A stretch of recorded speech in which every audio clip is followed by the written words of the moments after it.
Sequence of returns risk is the risk that your investments will fall sharply in the first 5 to 10 years of retirement, and larger returns will not come soon enough to allow them to recover. This risk is specific to the descent stage of your financial journey, when you are drawing an income from your investments in retirement, because you will be forced to make withdrawals when the market is down. If this happens, you could run out of money, a retiree's worst nightmare.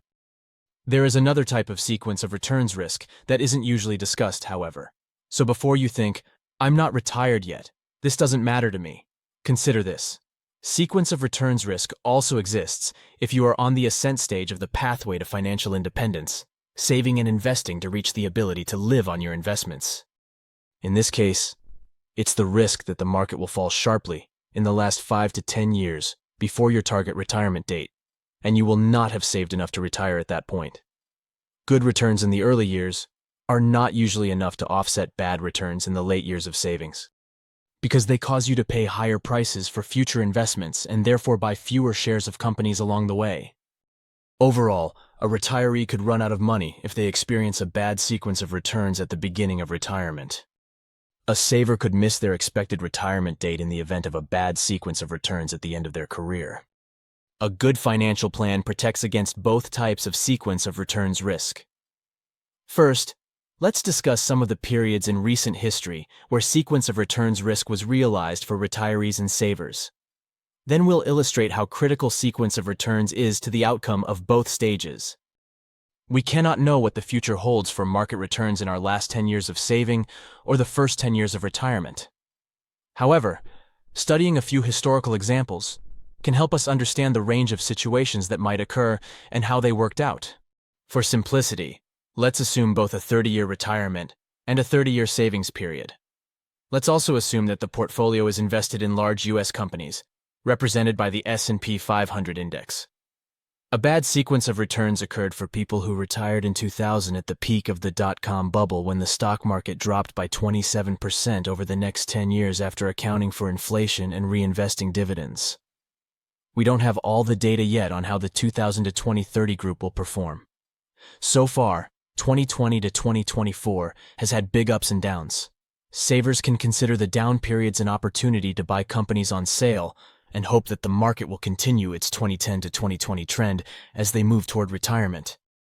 In comparison, 1973 to 2003 savers had a good sequence of returns in their last decade.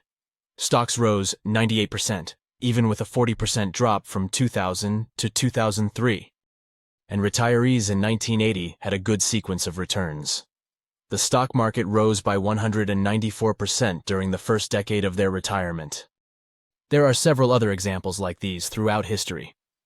To illustrate the financial impact of sequence of returns risk, let's assume that the retirees began with a $1 million portfolio and withdrew money at a 4% rate of $40,000 per year, adjusting upward for inflation each year. Our savers put away $6,000 per year and increased the amount they saved by 2% above inflation each year. According to this figure, the 1950 and 1980 retirees did well. This was expected based on the good sequences of return in the first 10 years. As you can see, their portfolio values remained strong, even though markets declined in the last 10 years of retirement. These retirees were not at risk of running out of money. The 1973 and 2000 retirees had a bad sequence of returns that caused them to lose 2/3 of their money in the first 10 years. Even though the stock market did well after that, it was too little too late.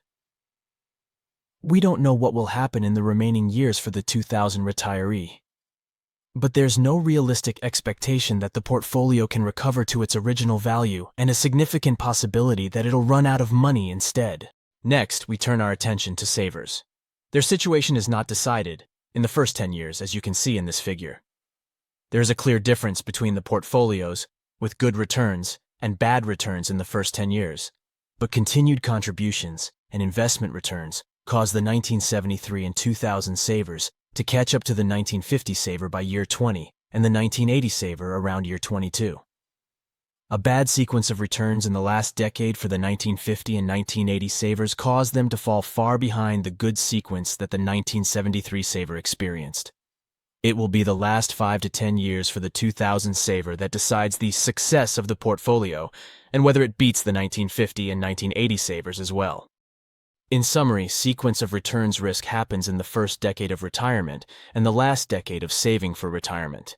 We have no control over what market returns we get. So what can we do?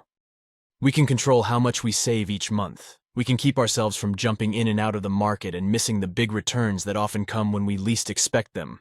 And we can diversify across asset classes. What action will you take to reduce sequence of returns risk and set yourself up for financial success?